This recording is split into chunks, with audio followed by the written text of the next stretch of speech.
Yeah, and picked up this early wind, just one of the best heroes versus Viper. Whenever we see it, we sometimes see the Viper struggle. Brow specifically will pretty much lane it wherever he wants if he does end up there.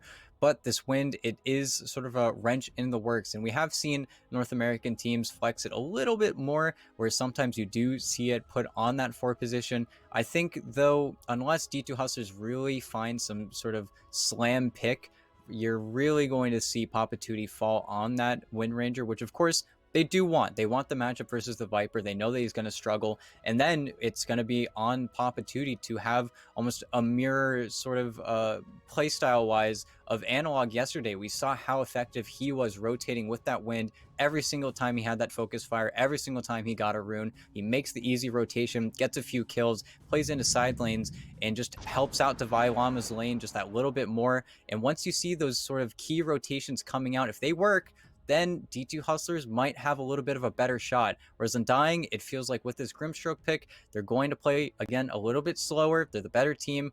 I think I said way earlier on in the tournament, the better team is always going to win the later the game goes on. So if Undying can drag this out, they're going to be pretty happy, especially, I think, even though Tomato's hero pool has been sort of axed down, no more Ursa, no more PL, we still have that Luna available. We still have that Wraith King. We could still see something pretty big coming out from him. Yeah, so still options in the pool there for Tomato. Meanwhile, with the selection of the Mirana, that does look like it's going to be shifting the Wind Ranger fully into that sort of mid position. So that is honestly what we were sort of expecting. As you mentioned, it's high damage, high maneuverability, good against the Viper. So running out the 4 maybe feels like, maybe not a waste, that feels a little too harsh, but just not quite fully taking advantage of the Wind Ranger's strength. So they'll run it almost certainly mid. The Mirana will slot into that 4 role. You've got that sort of Centaur Mirana stun into stun play to work with in the off lane, and, well, they've got their target now. They know who they're going to be laning up against, as Undying will go in for that Wraith King for Tomato. Yeah, and you had to be a little bit worried about it, and now we are going to see Yuma's hero pool probably, yeah, focus down a little bit with the Undying bans. But Mirana, again, one of those heroes, probably one of the best heroes versus that Viper. I'm glad we're not seeing teams mess around with that Lena, especially seeing the Viper picked up twice already today. Just really no stock in Lena for me. Do not believe in the hero. Mirana is going to be a much better fit for them, as well as just being able to pick it up, slot it in with 1437. He loves those ranged fours. He loves giving Divine Llama just that little bit of an easier time. And you do have Centaur Mirana versus Wraith King. That isn't going to be a free lane for Tomato. They do definitely need to be a little bit careful with the Grimstroke. He can definitely get a little bit more active, especially with the Centaur having that slightly lower base armor than some of these other heroes, but gotta have the low base armor. He's got like 1,000 HP. Gotta make it balanced somehow. But now, if you're D2 Hustlers, you gotta think, what is Yuma going to play?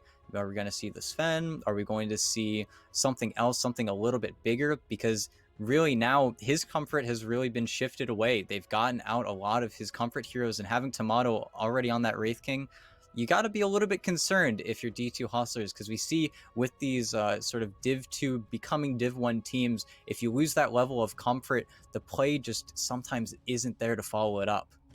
Right, so they need something that's not going to be maybe over-reliant on sort of that singular burst potential, because obviously the Wraith King will be sort of coming back in. So it feels like, I think you were mentioning something like the Sven could work out a little bit better for them. They've got sort of sustainable damage over the course of the fight. We've seen Yuma on the Juggernaut a couple of times, but that does not feel great, especially now that the Enigma comes in for Undying. So that Blade Fury doesn't really do you a whole lot of good if you get caught out inside of that black hole. So the options sort of thin even further for that D2 Hustlers side. They are potentially going to have some issues here. The Enigma may want to watch out black hole-wise pre-BKB. There's a lot of lockdown for D2 Hustlers, but you feel like for the most part, Saberlight is just And going maybe the to... Weaver? No, they are going to go for the Gyro.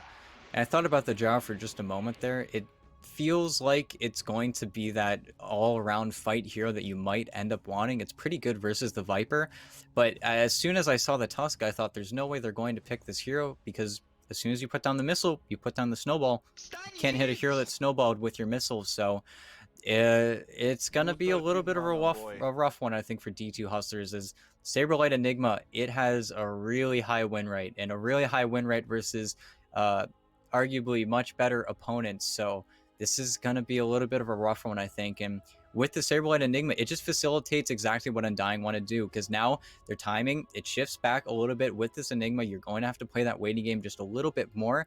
But if they're able to get over that hump, then it's really just coming up all Undying. If they get to that late game phase, or not even late game, that 30-35 minutes, they're just going to have all the confidence in the world. Pre that, it's all going to be on Papa Tootie now. You have Yuma, you have this Drow, so you might be able to get those ganks coming a little bit easier, but Moon, you got to be careful, because that Tusk, it's going to be roaming. Saberlight doesn't need to be babysat. He's going to be able to make those moves. So again, I think I'm going to have to give it to Undying here draft-wise, but D2 Hustlers, I like the Drow because it does mean they're going to be a little bit more active. They're going to be able to get those TPs going in the side lanes. I just hope they're able to sort of get something better going this time around. Yeah, and, well, honestly, it can't get much worse than what happened in Game 1 for the D2 Hustlers side. They just got completely sort of blitzed and were not ready to deal with it. So presumably they're in for a better sort of scenario here in Game 2, just because that's how poorly things went in Game 1. But that is, I don't know, maybe a strange sense of optimism. But you have to assume with this lineup for D2 Hustlers that they do have that plan for it. As you mentioned, Yuma's going to be able to get online a little bit faster. Papa Tootie on that Wind Ranger presumably will be sort of active and aggressive. So if they can get that going for themselves, we've seen what happens. We've seen what this Wind Ranger can do when she sort of builds herself up across those first maybe 10, 20 minutes. So very much a possibility here for that D2 Hustler side, but they're going to have to be so incredibly careful. They need to be aggressive, but they've got to be careful of the teamfight strength on the opposing side. So it's a weird kind of dichotomy, right? You want to push for fights, but you need really the right fights. Otherwise, heroes like Saberlight's Undying are going to make you kind of hate this game. Yeah, and Papa Tootie, you would have loved for it to be swapped, to be honest, because when you are waiting versus a player like Bryle, we saw in that previous game, Bryle just able to make the right decisions, get that little lead coming out, and when Papa Tootie is such a key player for your lineup on the Hustler side, I just hope that Papa Tootie is going to be able to meet the floor that Bryle is bringing, and we're not going to see too much of an aggressive play early on, but if Papa Tootie does start to fall behind, that's where Hustlers, they might just start getting out-rotated by this Tusk. Ooh. Pandago in for the root, into the arrow, into the missile. Moon, Nice. oh god, he's dead. Okay. Yeah, and Saberlight was able to get that bounty rune away from Yuma, but very casually puts the homing missile onto the Tusk, and maybe didn't realize what was going on there. He had the snowball to get ready to dodge it out, so it's going to be a little awkward now bottom trading as well, because you don't have that tag team. So honestly, good start. Something going for D2 Hustlers already. Really just getting an early advantage in a situation where Moon just wasn't ready for it. He is going to roll forward, though, with that snowball, so it may not be the greatest of sort of skill builds for him in the first minute, but he's trying to make the most of it. He's got a little bit of extra damage onto Pandago, so really that's all you can do right now. Moon, you don't have tag team, so you may as well just continue trying to be as annoying as possible, but it is going to be a little bit rough for him until he sort of hits that second level, and honestly, maybe even until level 3. We saw earlier on he went for the tag team into the sort of shards build, so he's going to need an extra level to sort of get himself to that point. Then we might see him look to be a bit more aggressive, but it's going to throw him maybe off his game just that little bit early to have that different skill build as Saberlight. Going to get hit up by the missile, but he's far enough back there where there's really no follow-up. Yeah, and they are able to get a few denies here, but you are waiting versus that Enigma. He's always going to be able to pull that creep wave back, and the only real time that they are going to be able to punish it with Yuma and Pandago is when Moon does eventually leave, as he's going to want to stop this Wind from getting any runes, going to slow her down, get that region away from her so Bryle can really start owning this mid lane.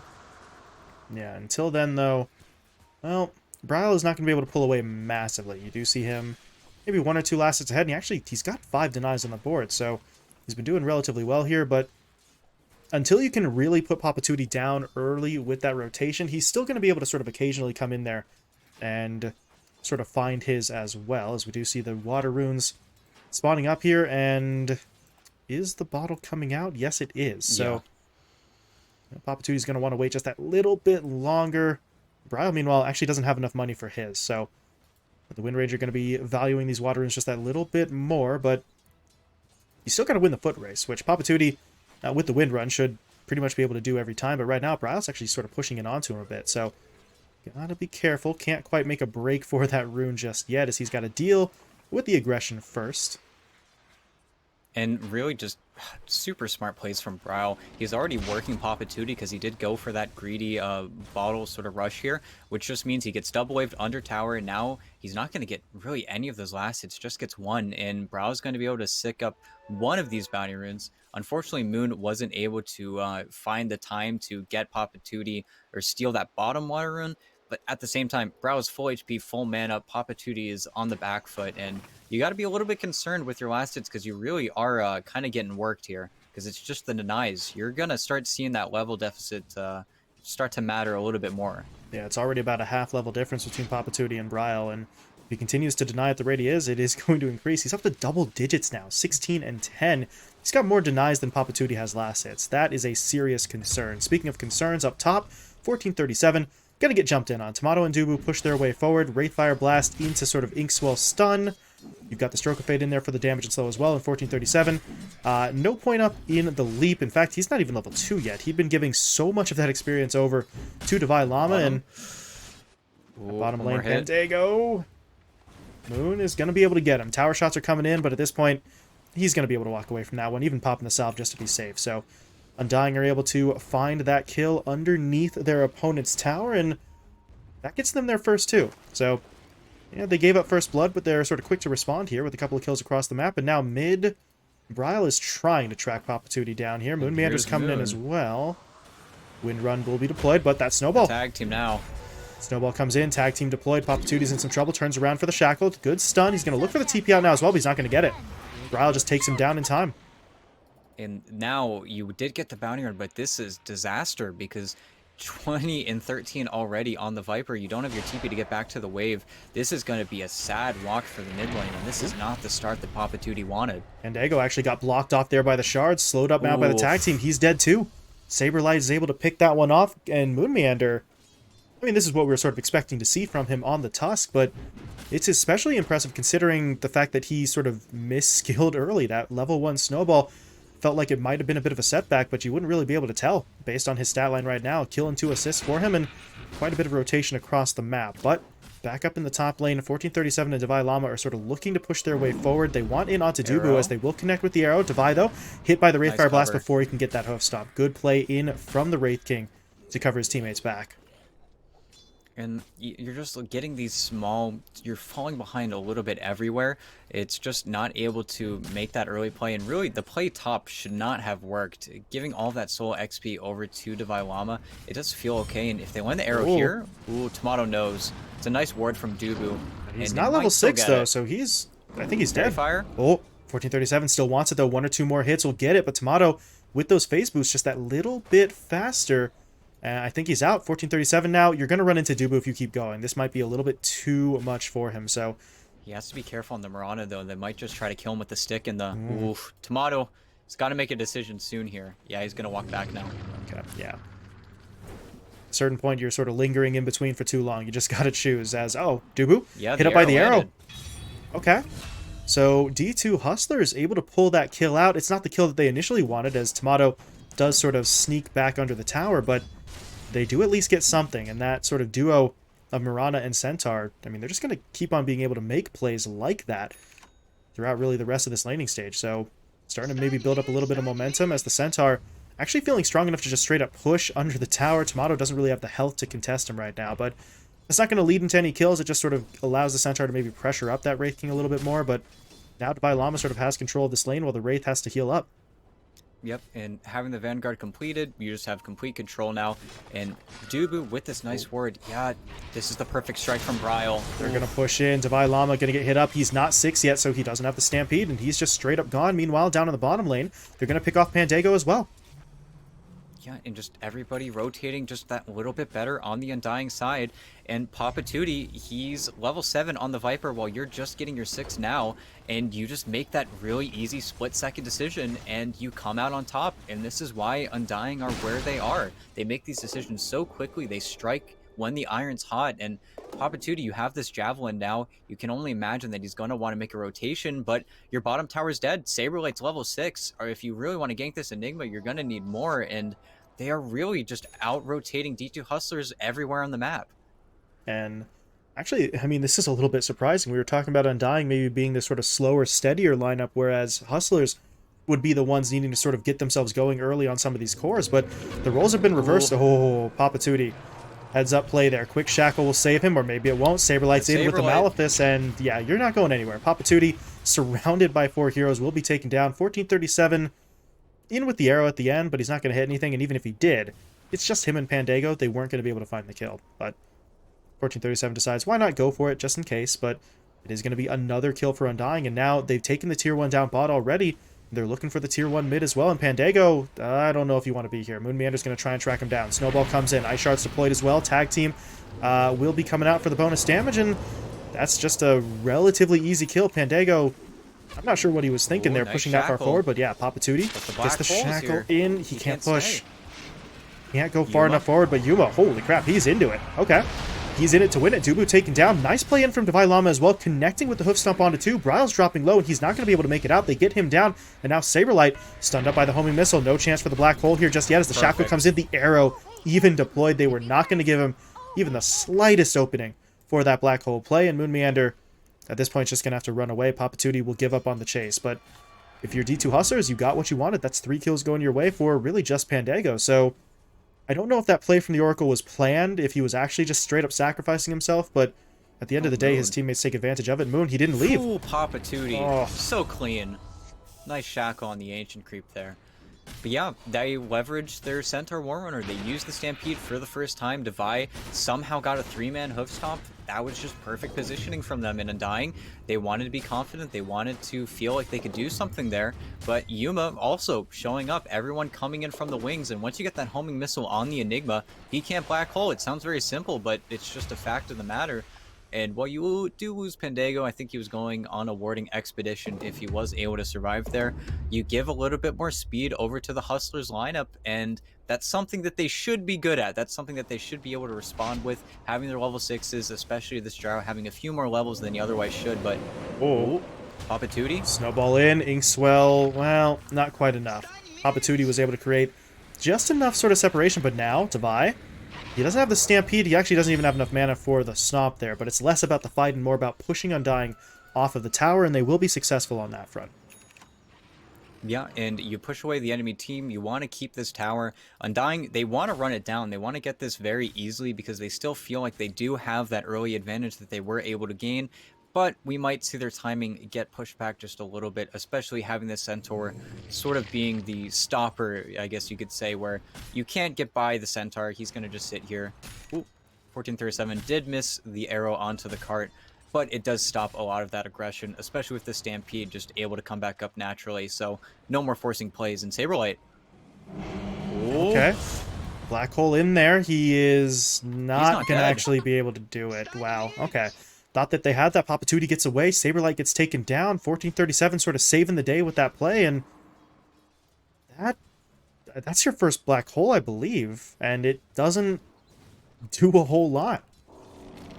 Yeah, and it feels particularly awful because you try to get the play onto Papatuti. He's in range for that XP, and 1437 didn't even need to use the arrow. He just comes, kills you with the Starstorm. You already took so much damage, and maybe Devi, okay, he's just going to Stampede out, but it's D2 Hustlers that are starting to make these forcing moves now. And of course, you do have this Wraith King farming up, has his Armlet. We'll see if Tamano decides to get a little bit more active here, as he might be the new frontliner for the Undying side. And, well, they're going in deep. That's for all Pandago. the way in. Yeah, Pandago's going to get dropped here. Nope. False Promise keeps him alive. Yuma responds with the call down into the Shackle as they've locked down the Grimstroke, but the Soulbind was still there into the Double Silence. So they are going to be able to take Pandago down. Divine Llama's going to be forced to fall back here as well. And D2 Hustlers, it's a solid initial response to the sort of initiation. They just don't quite manage to get themselves fully out of it, as Undying are able to find one. But at the end of the day, it's only the Oracle that they get kill-wise. It does put the False Promise on cooldown, but I think they were hoping for maybe a little bit more when they were sort of turning that one. And the bigger issue really is just having to use the Stampede defensively. That's your best offensive tool right now. Divine Llama also working towards that Blink Dagger. And with all of these early towers claimed by Undying, the unfortunate scenario they're in now is how do you leverage this wind? You're kind of just having to go for that farming game. Now that timing is going to be shifted more over to getting that Aghanim Scepter on the Gyrocopter and the Blink on Devi.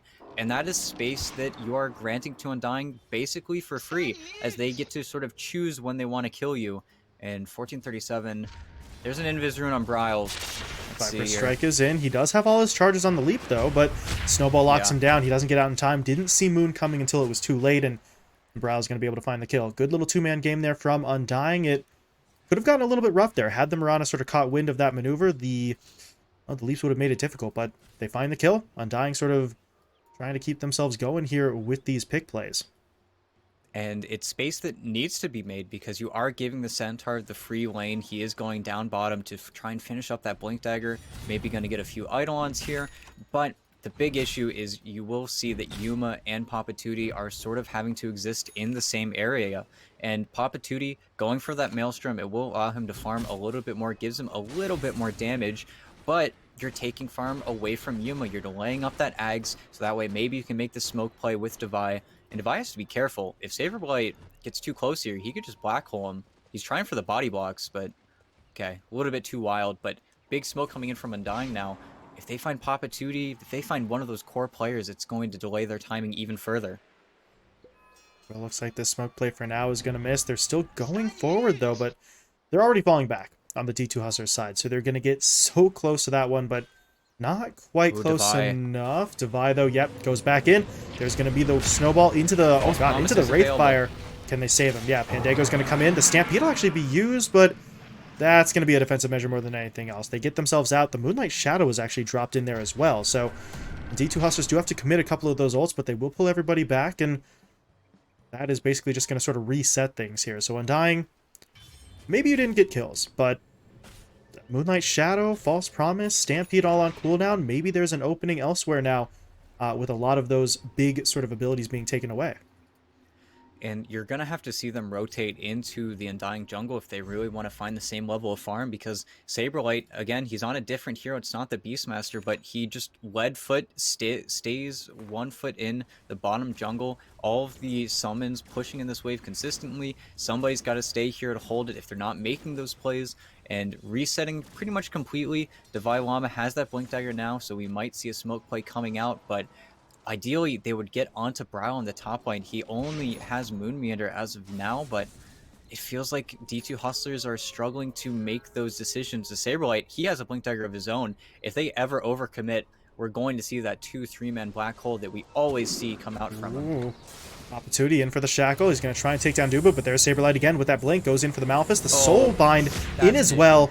And yeah, Papa Tootie, he is just straight up dead. There's nothing they can do. Devi Llama tries to stun up Saberlight on the backline, and that is going to prevent the black hole from coming through. The problem is Hustlers have already lost 2 heroes, but oh my god, 1437. That is one hell of a sort of series of leaps in for the kill, but now Devi is going to get stunned up, and he's not going to be able to get out. The Hoof Stomp buys him time, but he's still trapped in between about 3 or 4, and they will bring him down. So yeah, Dubu falls, but if you're Undying, you well and truly do not care. That trade is nearly perfect for them. 3 for 1, over 1,000 gold into their hands, and maybe a chance to push out this top lane as well. They've got the Eidolons, and they've got Brow to sort of clear through the creep wave. Yeah, and you have just a very easy TP rotation. You're not able to make this play onto the tier 1 mid tower with your Blink Dagger. I'm surprised we didn't see the group up a little bit sooner from D2 Hustlers, as you do have the mech, you do have the Ags, you do have a little bit of a power spike, and you don't have to commit the black hole. Saberlight is just being incredibly patient. They need to find really the instant play onto him. They're trying to take the Aegis. Oh, they got it, but Saberlight's in with the black hole. Connecting onto 3. Tomato will come in for the follow-up damage. The mech, though, gonna sort of save the day. That black hole doesn't quite do what they want. Devi Llama, meanwhile, jumps it onto Brow. Between himself and Yuma, they find the kill, but now Moon in for the Walrus Punch, but Yuma's gonna get saved. False Promise thrown out onto him. Pandago will heal him up, and at this point, if you're Undying, it is time to go. But Moon Meander not going to be able to get out just yet. He's hit up by the Fortune's End into the Shackle. They will lock him down, but I don't know if they can find any more. Devi has his blink up in a few seconds, though, so maybe he can catch up to Dubu. Might need the angle here as well, but Dubu's got to sort of pick the right direction. Blind. He's going to guess wrong. Would have been difficult for him either way, but at this point, Actually, they're not quite giving up on this one. They're starting to make their way towards that middle lane, but with the tier 1 tower here, they might just want to go in for the tier 1 as Centaur. Okay, that was your courier. Flew it over the tier 1 tower. Will end up losing it, but he's just going to keep on chasing. They know Saberlight and Dubo are sort of still on the run as the arrow will fly. Saberlight doesn't see it. He's going to get hit. And but where's the help? Ooh, there's the help. there's Divine the buy. Llama blinks in, stomp into double edge. They need a little bit more damage though. Saberlight's still not dead yet. And Tomato, okay, he's back in. Soulbind comes through, but that's going to lead into the Chakra from Papatuti. They're going to hit Dubu up. They take him down. Pandago steals the kill there with that Purifying Flames, and Tomato's going to get hit up by the stun. He doesn't have his ult. This is a problem. They're going to bring him down. Tomato, I mean, I understand trying to help, but at that point, you're just sort of adding to the body count. Yeah, and Saberlight, he's giving the my bad. Tomato, it's not his fault really at all. He walks all the way bottom. He wants to get that wave, and that's where he was existing before. But Saberlight brings the entire 5-man of D2 Hustlers over there. Meanwhile, Bryle is able to reset, sort of farm up, and to start off that fight, even though you got that 3-man black hole, the Wraith King is respawning during it. You weren't able to save him, and Bryle gets immediately counter-initiated on by Yuma and Divine Llama, so Undying, they sort of break apart, they get picked off. There wasn't that counter initiation, and even though it's a 3-man black hole, none of those heroes died. And now Tomato going it down again, it feels a little bit weird, a little bit disconnected. And I think the worst part, you mentioned Saberlight, it's a nice 3-man black hole, but the worst is not only do you just fail to get the kills in that, you even in the long run failed to do any damage. The second 1437 was out of that, he pops the mech and none of it sticks. So your black hole goes in for basically nothing. Tomato, as you said, was trying to get in there off the back of his reincarnation, but the whole fight is just kind of scuffed from the start, and I don't know, Undying just sort of try and keep it a little bit further with the retreat down to that bottom lane, but that ends up sort of backfiring on them as well. So really just the smallest little mistakes, the smallest mistimings, giving D2 Hustlers some hope here, as they are now going to push their way into the jungle. For a second time. That would be huge. Still no reincarnation. Bryle is also there. Oh, that's a problem. Bryle's going to get hit up by the stomp into the arrow. He's just gone. Bryle will fall, and now Moon, and he doesn't really have anywhere to go either. Those shards were interesting, nice block, but yeah, doesn't matter.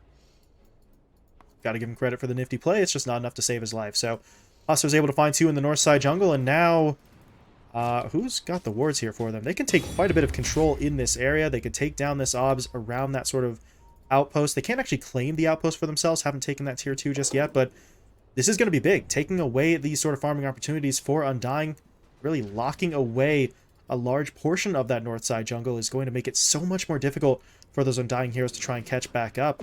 As Yuma, what's he working on here? He got the Yasha. It's going to be the S and Y for him as his next pickup, so looking to just sort of tank up a little bit more while honestly still providing some damage for himself with that S and Y.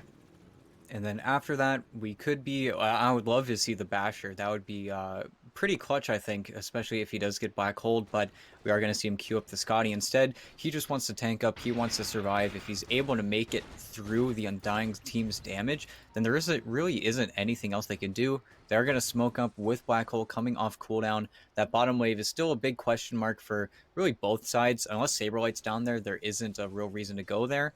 And there is still a triangle to invade. There are plays to be made, but it looks like 1437 sort of willing to tank it for his team. He's just kind of being the living ward right now, while the remainder on D2 Hustlers, they could sort of make a go at this mid tower, and yeah, they're going to force Undying to sort of respond to them here. There's no objective for them to take top, so they got to TP back. And we do see those TPs rushing in. Bryle here first, Moon Meander in as well. They're going to get the Viper onto the Centaur, but the Stampede should still get him away. Not entirely, though, but there's going to be your false promise play to sort of bail things out. So Undying forced to maneuver their way back towards the middle lane. I think just about everybody TP. Tomato, though, this feels risky. He has the reincarnation back up, but he needs his teammates a bit closer behind, and they will sort of make their way up afterwards. So he should be okay there, but there was a moment where you thought maybe they turn it around. Papatuti was sort of watching to see if he could get off that shackle, and now, uh-oh, Tomato, he's too far away again. Yeah. He's just outrunning his supports, and he's going to get hit up.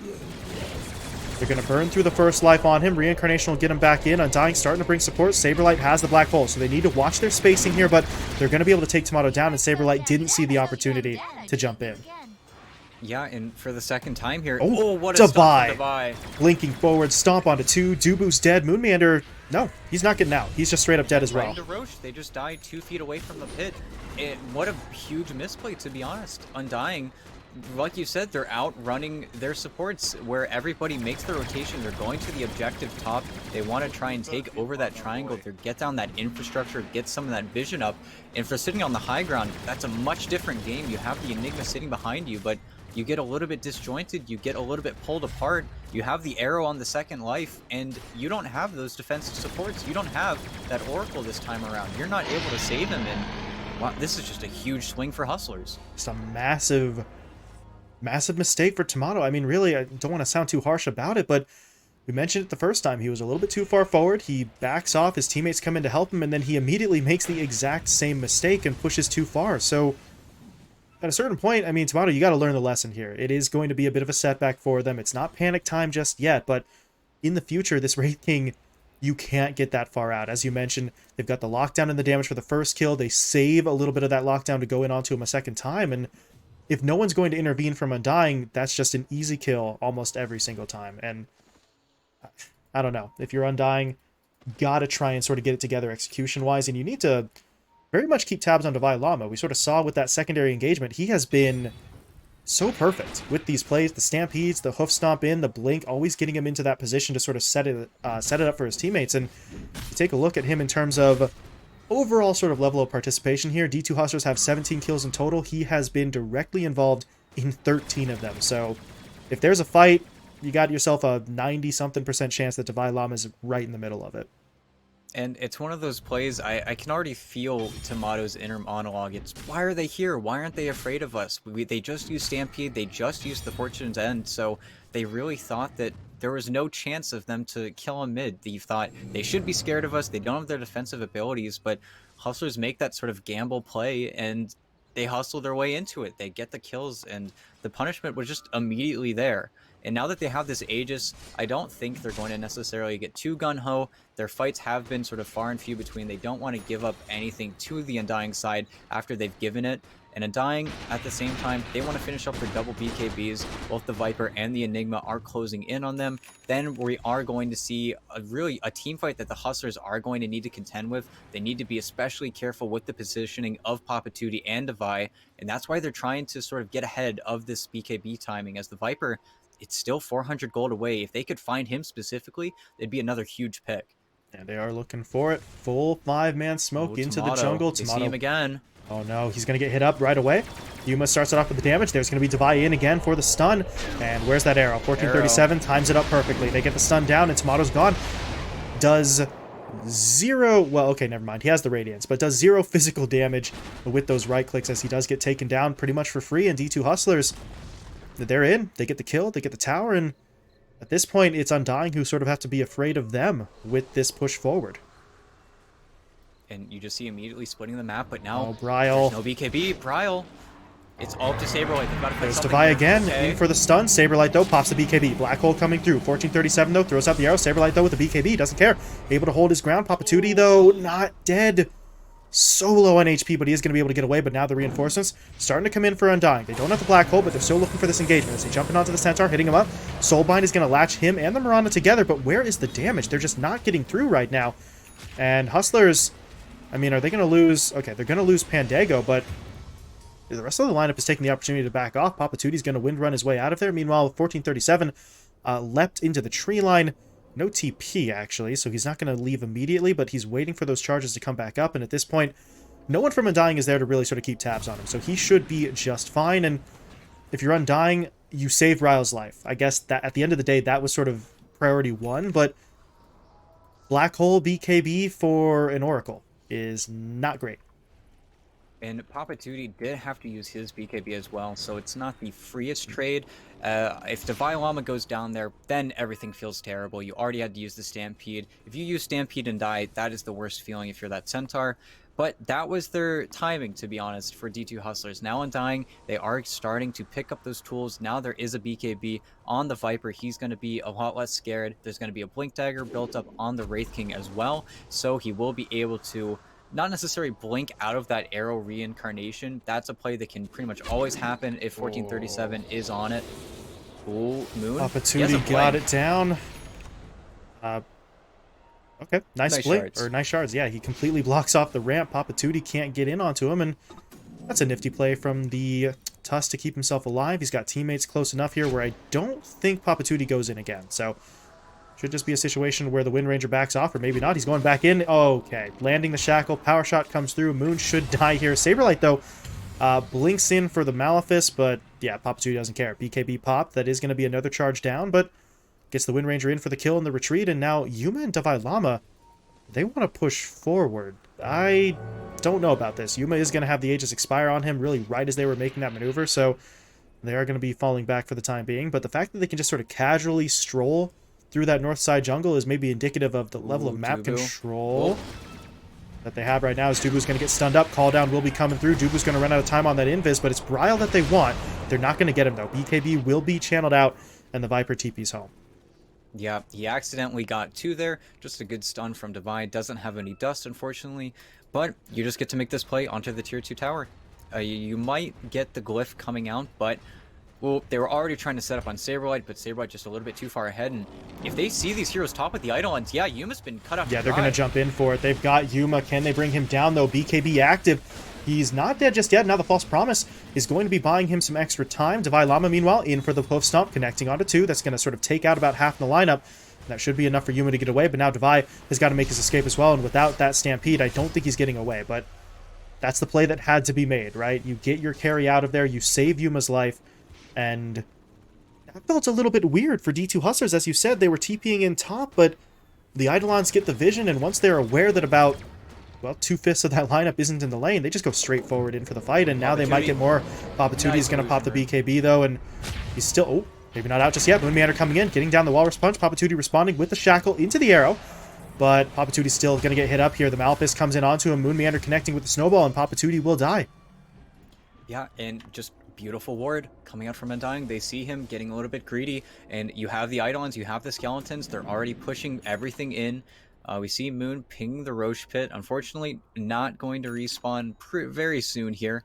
But again, they're not able to make those aggressive moves. They don't have the Stampede. They don't even have the Centaur. He's still respawning when they make that play, and this is what you need to be cautious of as Undying. They can still make these plays. They can still punish you. They punish you even harder when you do sort of throw out these long... oh, Davai, though, look at what that. A stun. Stomp onto 3, call down through as well. The defensive Snowball will buy some time, but Dubu is still dead. Moonmeander going to be taken down as well, but there's the Black Hole connecting onto 2. They need the follow-up damage. Bryle is in there trying to hit up as best as he can, but neither hero will die just yet. Yuma still holding the line, but with Pandago dead, there's no False Promise to save him. And they really, it's just Pandago getting gone on by Tomato. It's the Blink Dagger. He's able to get that secondary play, and for the 3rd time almost in a row, the team that has to use their BKBs first ends up losing it, as you had to pop the BKB, immediately Saberlight trades his out, and the Black Hole takes away your BKB for 4 seconds. There's nothing you can do about it, and Bryle is just sitting in the back, outputting out all of this damage, and that play is made with Papatuti on the sideline. He wasn't alive for anyone. There's nothing that he could do. He's just sitting there watching his teammates play, and it's just more speed under Undying, where now they don't have Black Hole. They use their cooldowns, but every single time that works, it's going to be more time allotted to them. And at this point, yeah, you can still just sort of eat through a lot of those cooldowns, as Yuma's still dead for 25. So obviously with the Black Hole, you're still waiting for a little while, but you take that Gyrocopter off the map, Papatuti is not going to be really feeling strong enough to make a sort of solo play right now, so you've created even more space. They're farming up. You take a look at that Wraith King really building himself up here. He's got the Blink, he's got the Halberd, working his way now towards the BKB as well, so we are going to eventually see some sort of defensive build out from him, but as you were sort of saying, the longer this goes on, the stronger Undying are going to start looking here, and that could be a concern for the D2 Hustlers side. It's already a concern, to be honest, based on the way these last couple of fights have gone. So they really have to step it up, and they've got to avoid that Black Hole play. Saberlight's been so incredibly sort of patient and strategic. He knows on this hero exactly when the right time to strike is. Yeah, and 50 seconds on that Black Hole. If you can get the space, if you can get the levels, to be honest, on this Enigma, the hero is just terrifying. And again, that's why we always see it sort of banned out. That's why we always see it really out of the hands of him and getting to pretty much last pick it as well. There's not enough time or really enough flexibility in D2 Hustlers lineup to maybe you see that last pick, Rubik. Maybe you get to see some sort of slam down pick, but instead you have to get Yuma on this hero, and really, up until that point, everything was feeling pretty clean from the Hustlers' side. But as they start to sort of whiff these plays, you're going to see them fall further and further behind. And Roche will really be the singular factor where the teams will sort of have to clash over that objective. Undying can't afford to give it up anymore. But you see the cores, they're pulling ahead. They're getting these sort of tier 3, tier 4 items. And this is where it's going to feel like Undying, it's going to get easier and easier for them to take those fights. Ooh, Papatuti jumps in onto Dubu. They get that kill. Divide Llama, meanwhile, in with the stomp. Do they have any follow-up? Fortune's End coming through. Arrow will fly. Not going to connect. Okay, it snipes out a Centaur, but Hustlers are still sort of pushing forward. They want to establish control over this pit right sort of as Roshan is respawning. And with the pickoff onto the Grimstroke, they've got a little bit of control. Maybe not complete control just yet, though. So Papatuti wants back in. Pushing his way forward. It's a full 5-man smoke, although Devi... again.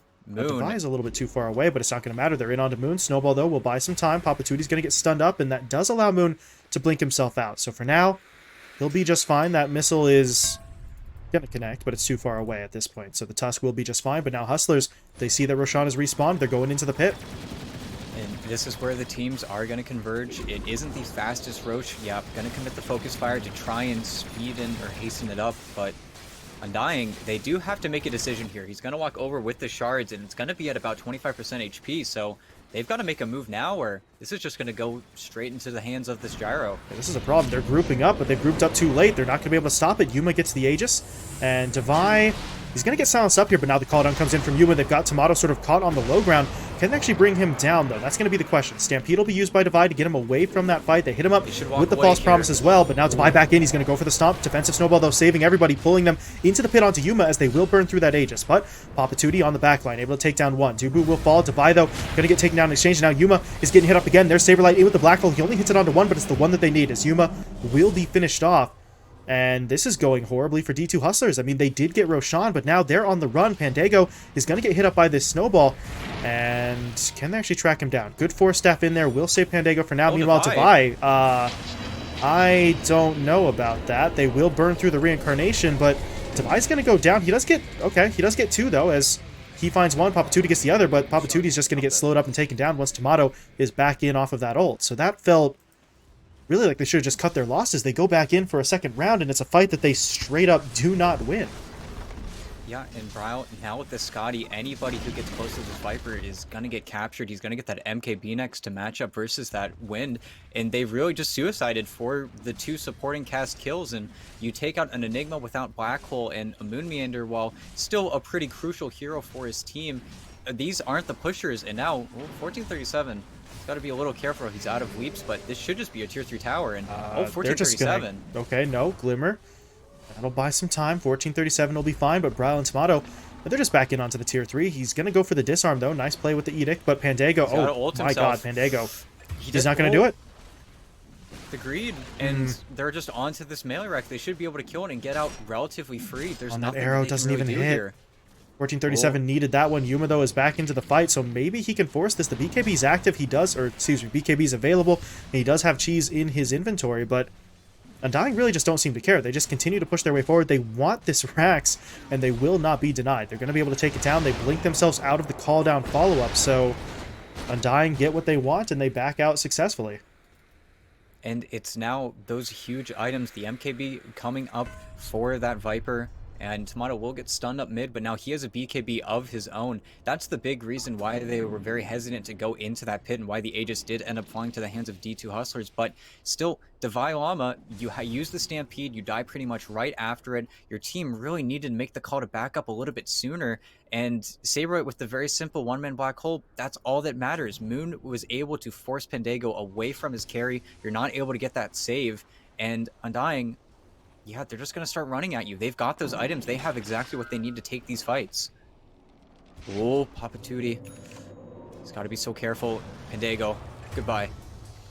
Pandago burned away. Devi was trying to sort of wrap around there, but doesn't get there in time. And now Papatuti's hit by the black hole. They're going to be able to lock him down. Moon Meander coming in for the Walrus Punch as well. Papatuti will die. He does have a buyback, and at this point it feels like D2 Hustlers are going to need it. But the Oracle is dead without one. So Pandago is still out of this fight, and we will see Undying wrap their way down to the bottom lane. They want that second lane of Rax, and I'm not really sure if D2 Hustlers can do this without... No, they can't.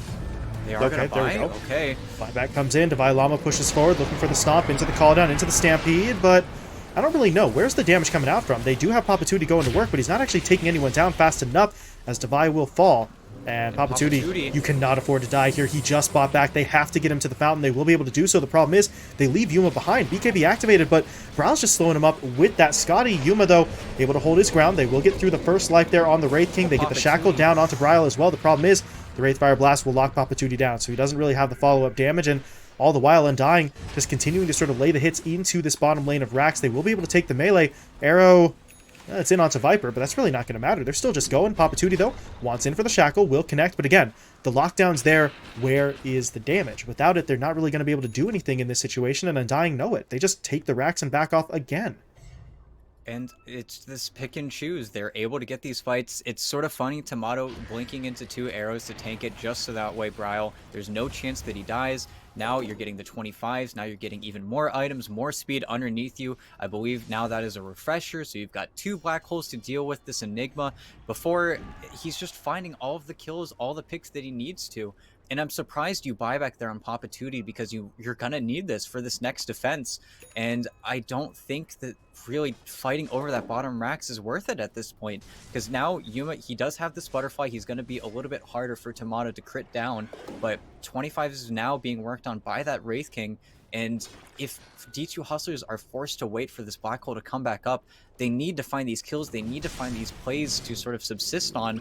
But Undying, I don't think they're going to give it to him. They're just going to simply group up.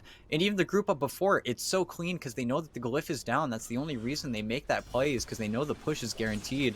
And now MKB finished on the Viper. Papatuti has to be so careful whenever he shows his face because he's a 2000 HP Wind Ranger. You are not having a fantastic game. And Black Hole, I think, yeah, 2 black holes on the deck now. This is feeling like the end. Timeless Relic on that, on the Enigma as well. Come on, man.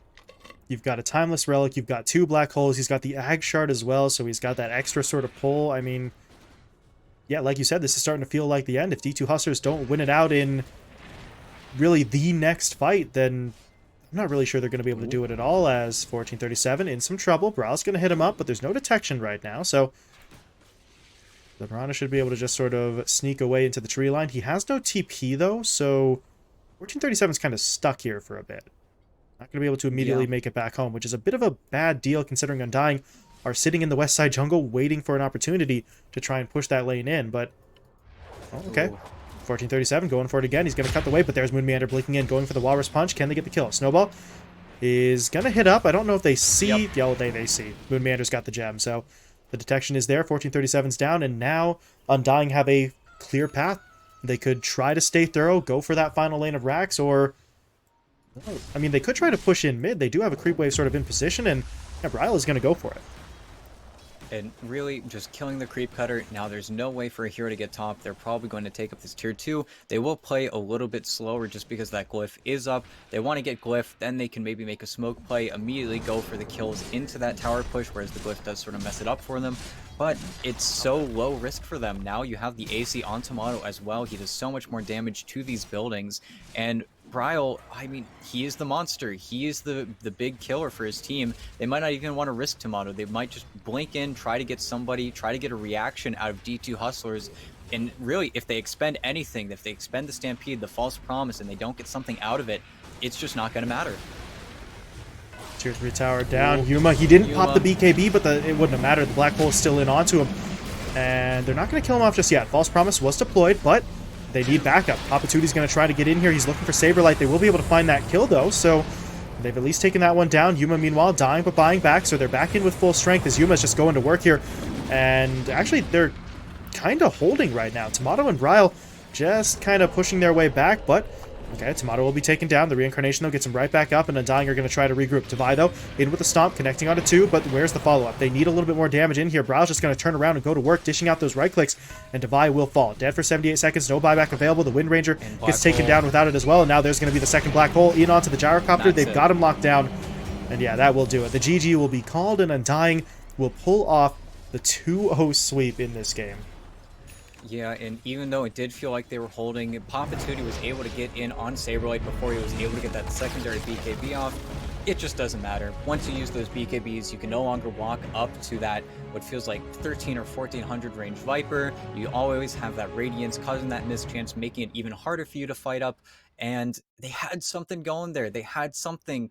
After that second Roche, though, really just everything came falling down on their heads. They just took that fight a little bit poorly. And again, D2 Hustlers, they have to win so many fights, whereas Undying, they win twice, it's over. That's just how the lineup is with that Enigma, with that Wraith King, and just Undying, again, while D2 Hustlers, they give them a run for their money, Undying just a better team, I think, all around. And while it mattered a lot more for D2 Hustlers to win that game, now Undying secured in that playoff bracket. Yeah, even more so. They got the first win here. They get the 2-0, so really there's no chance that that they miss out on that upper bracket. So very nicely done. I mean, to a certain extent, we were saying, you know, they had already gotten the job done. They're in upper bracket with that previous win in game one. Maybe with the pressure off, they could get, I don't know, lose focus a little bit, but almost the opposite. They sort of come at their opponents with even more focus, and while it wasn't the just straight up dominance from their game one win, you saw that teamfight execution. It was just on point the whole way through, and the D2 Hustlers just sort of lose sight of it at a certain point. They were fighting up for quite a while, but it's just too much for them to handle in the end. Yeah, and Devi, we saw he was sort of carrying his team. He had those incredible blink stuns, he had those initiations, and they were able to catch Tomato off uncharacteristically in a lot of those sort of jungle situations. They just get him with the arrow on that second life. Not much he can do about it, but just you give too much time to a team like Undying, and they're 100% going to take it out.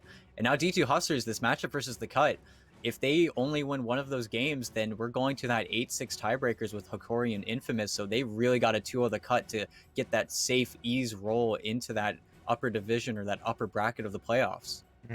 Especially considering we mentioned it yesterday. I don't believe there's tiebreaker matches to be played. I think it comes down to head-to-head and or sort of strength of schedule for that. Not sure if I can confirm that or not, so don't take my word as gospel there. But if you're D2 Hustlers, you don't want to find out what the tiebreaker rules are. Just if you can get this 2-0 against the Cut, you're in, and everything's good to go on that front. So the Cut have not played particularly well, and they are still sort of working with some stand-ins here, so D2 Hustlers should be the favored team in that matchup, but you never know. It can get wild, and that's exactly the situation that D2 Hustlers would like to avoid. But we're going to be seeing that one coming up in just a little bit, but before we move into that next series, do you know what time it is, ET?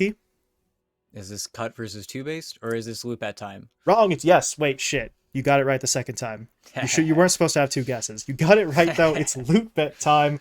It's time for the ads. So bear with me, folks. Loot bet offering a promotion for this event. New users can get a 100% bonus on their first deposit up to 150 euros. Use code PRO on loot.bet. That's PRO, P-R-O. Meanwhile, existing users can also find more promotions and deals when they visit loot.bet as well. So thank you to LootBet for sponsoring the event. Thank you for the odds being provided as well that you've been sort of seeing popping up on your screen. So it is absolutely great for them to sponsor this event, helping us to sort of showcase some of that talent in the North and South American regions. So thank you to LootBet. Please feel free to go and use that promo code. If you do use their services, though, please do remember to bet responsibly. So ad time over. Thank you all very much. We're going to be moving into that third series now. It'll be D2 Hustlers taking on the Cut coming up in just a little bit.